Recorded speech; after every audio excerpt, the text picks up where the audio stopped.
Mr. Martin Keown is with us this morning. Martin, what is your take on this? They're getting in N'Golo Kante. They've already got Karim Benzema. They already before that had Cristiano Ronaldo. I'm talking about Saudi Arabia. And the Saudi Arabian clubs doing big business, offering massive money, mouth-watering size money to players maybe that you might suggest coming towards the twilight of their careers, and they cannot say no because the money on offer is absolutely ridiculous. But now, at 26, Wolves' Ruben Neves is about to buck that trend.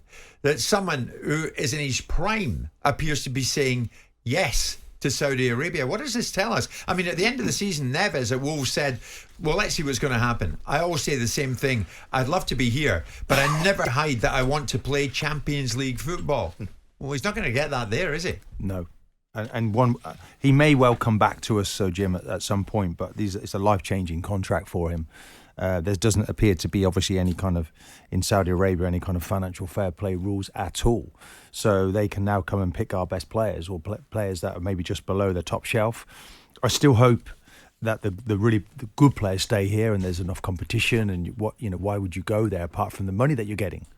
One wonders as if this is a little bit of a route, isn't it, for Bowley to try to take players out. I think one of his companies, Jim, is associated with the Saudi Arabia. Well, we're going to get to that very shortly. And is that a good way of getting rid of some of 3 Chelsea players all of a sudden? Kante, of course, is on a free though, and he'll be a big loss to the Premier League. He could have done a very good job, for instance, for Arsenal, but instead he's going to take a pocket full of money. You could say, Jim, it's a very short career. Kante's had lots of injuries while he's been at Chelsea. Is there an underlying problem? Is he just taking the money? It's a real shame because he's not going to. It's about competition, surely. Neves is 26. In one breath, he says, "I want to play Champions League football." Then he sees the pound signs. The money's too tempting. And can't say no. It's 100% the money. He can't really deny that. Okay, it's a new opportunity, new league, but it's so much in its infancy that it can't be a proper competition yet. Although the money they're paying is astronomical. I mean, Wolves probably can't say no. Yeah, sure, 47 million, we'll have that. But Neves can, surely. The characterisation of this is it concerning to see a 26-year-old player, and what does it say to other players behind that this opportunity? We've seen this before. We saw it with Oscar at Chelsea going to China. At a certain stage in his career. And certain types of players may take that route. And quite frankly, the Saudis and the Middle Eastern guys are a long way behind the cycle of developing footballers as other leagues, and there is an element of they need a bit of help.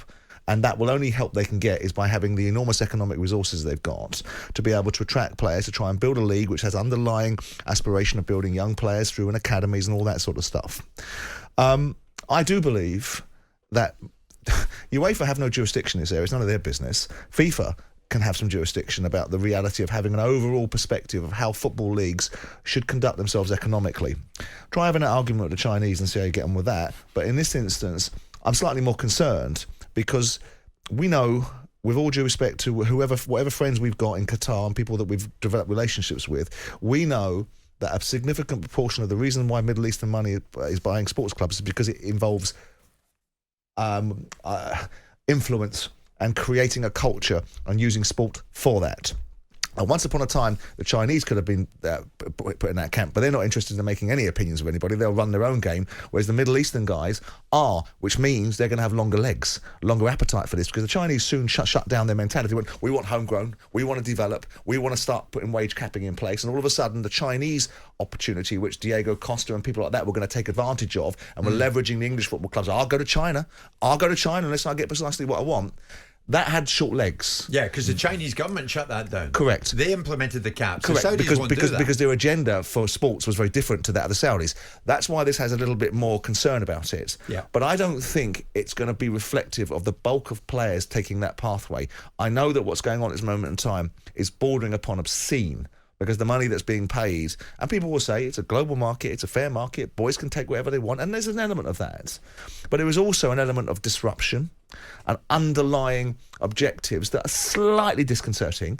I am more than happy to help emerging countries have a fair shake at building football leagues. And some of that will be on the basis of attracting talent with the only thing they can possibly attract them with, which is money.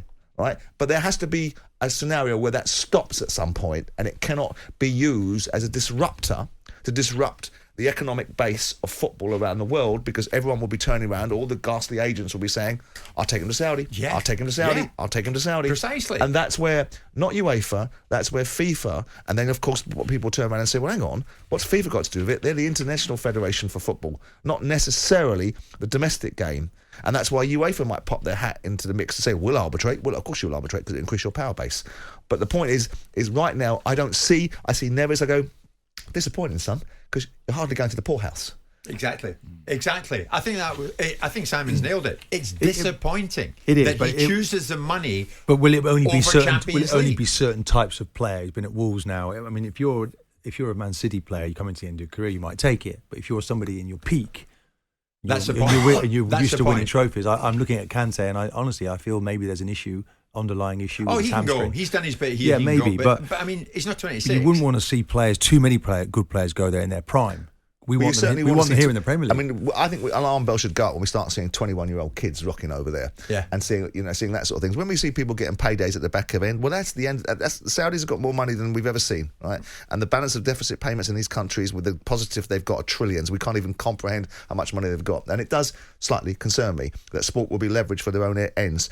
Again, I go back to the point: they have a right to build their leagues, and the only way they can do it is by attracting talent, like the Americans in the 70s when they were trying to build the American leagues, and they got Pele over, and they got Franz Beckenbauer to pay for the Cosmos, and they got Peter Beardsley to pay for the Vancouver Whitecaps to try and build leagues up. Yeah. But there was always some commercial sense behind that.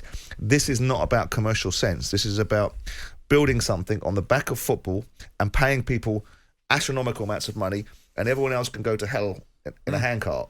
Yeah. To some extent. But is the bubble going to burst, though, Simon? For whom? I mean, for the Saudis, number one, how long will this go on for? Number two, are the Saudis ever going to... We're never going to see one of their clubs in the Champions League, are we? So, I mean...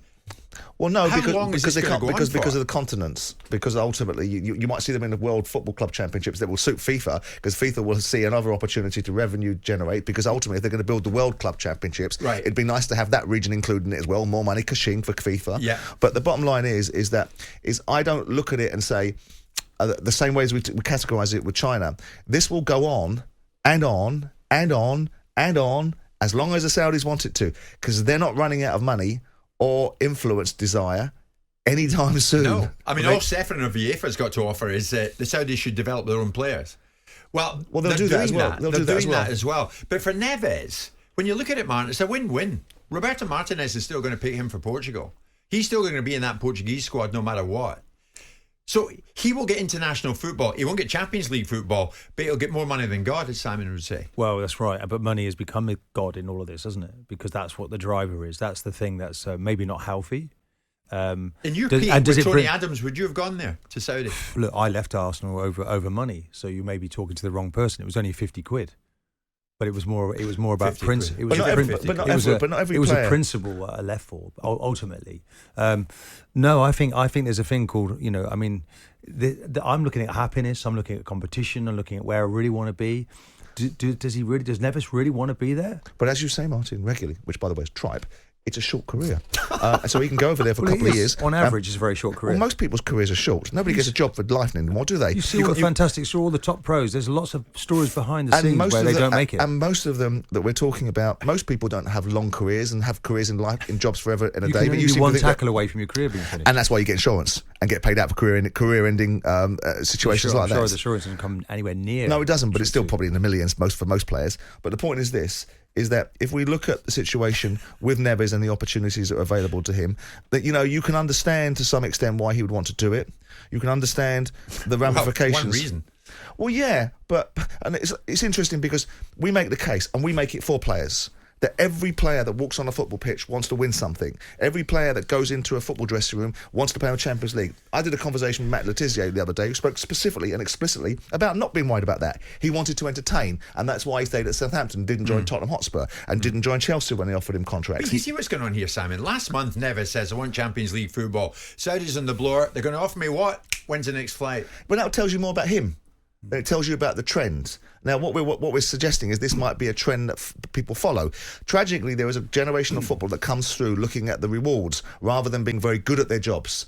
We've all seen them I saw them in my academies 10 years ago where they were looking at what Ian Wright comes in the car park driving a Ferrari. Ian, don't bring a Ferrari down to the car park when you're working with the kids because I don't want them to see that side of things. Comes down with a Ferrari. And they see that side of things and they get caught up with that sort of scenario. Yeah. And you don't want it for them. But that sort of player, I always believe that the top players want to be top players and they focus on being top players and they know that the rewards are going to come as a result of being top players. I think when they get engaged and they start to sit and talking telephone numbers, I think it's easy to be judgmental, and people start looking at the longer the season is finished, it's a dangerous period because you start to look maybe at the wrong things. I think maybe when the competition starts and it starts to really sink in that the money is, of course he can't say it wasn't worth it, but this boy was going to be a wealthy boy wherever he went.